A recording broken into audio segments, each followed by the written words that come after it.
नमस्कार, मेरा नाम अनुकृष्ण है और आप देख रहे हैं द न्यूज़ बॉक्स। घटना 20 अगस्त को की बताई जा रही है और ये मामला भक्ति नगर थाना अंतर्गत दर्ज कराया जाता है। शिकायतकर्ता का नाम अनुराग जायसवाल बताया जाता है। अनुराग जायसवाल ने जो एफआईआर में तमाम चीज़ें का जिक्र किया है, उसके मुताबिक ये एटमॉस्फेयर अपार्टमेंट में इनका दफ्तर है।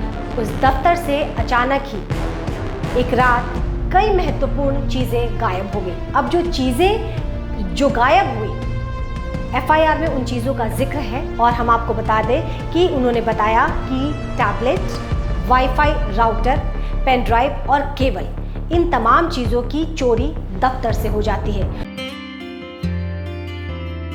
Freshia Enclaves promises luxurious apartments that cater to your every desire. For more details, contact 7699911119.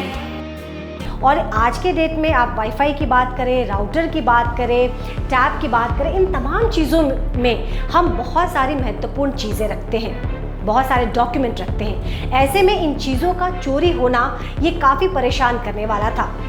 उसके बाद अनुराग जायसवाल ने पुलिस में भक्ति नगर थाना में इसकी शिकायत दर्ज कराई और उसके बाद जैसे ही शिकायत दर्ज कराई जाती है, पुलिस तुरंत एक्टिव होती है, पड़ताल शुरू होती है गुनहगार तक पहुंचने की।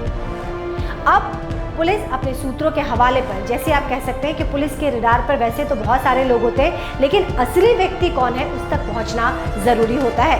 और इसी क्रम में पुलिस पहुंचती है पृथ्वी सोनार के पास। पड़ताल किया जाता है तो पता चलता है कि आरोप जिस पर लग रहा है, जो आरोपों के शक के घेरे में है, वो पृथ्वी सोनार ही है। पृथ्वी सोनार की गिरफ्तारी उसके घर से हुई और घर की जब तलाशी ली गई तो अनुराग जायसवाल ने जिन जिन चीज़ों का जिक्र किया था, जो चीज़ें उनके दफ्तर से चोरी हो गई, वो तमाम चीज़ें पृथ्वी सरकार के घर से बरामद की गई है। पृथ्वी सरकार की गिरफ्तारी तो हो चुकी है, लेकिन एक लीगल प्रोसेस होता है। अगर पुलिस कोई चीज़ आप अपने कस्टडी में लेती है तो एक लीगल प्रोसेस के बाद ही उन तमाम चीज़ों को आपको रिटर्न किया जाता है। तो टैबलेट की बात हो, वाईफाई राउटर की बात हो या अन्य चीज़ की बात हो, तो अब उसे लीगल प्रोसेस के तहत अनुराग जायसवाल को लौटा दिया जाएगा भक्ति नगर थाना के टीम के द्वारा। लेकिन इसी क्रम में पृथ्वी सरकार की गिरफ्तारी हो चुकी है और अनुराग जायसवाल ने कानून का सहारा लिया, लेकिन कानून ने भी उन्हें निराश नहीं किया। अमूमन ऐसा होता नहीं है और उसमें काफ़ी वक्त लगता है, लेकिन बहुत कम समय में ये चीज़ें सुलझा दी गई। यानी कि कानून में ऐसा नहीं है कि न्याय नहीं मिलता है, आपकी चीज़ें नहीं मिलती है, लेकिन वक्त लगता है। बहुत कम समय के अंतराल में अनुराग जायसवाल ने जो भी शिकायत एफआईआर चीज़ों में जो दर्ज किया था, जिन चीज़ों का जिक्र किया था, वो बहुत जल्द पुलिस ने उन्हें हैंडओवर कर दिया है। तो पुलिस की तारीफ करना तो बनता है। ख्याल रखिएगा, जल्द आपसे दोबारा जुड़ूंगी। देखते रहिए द न्यूज़ बॉक्स।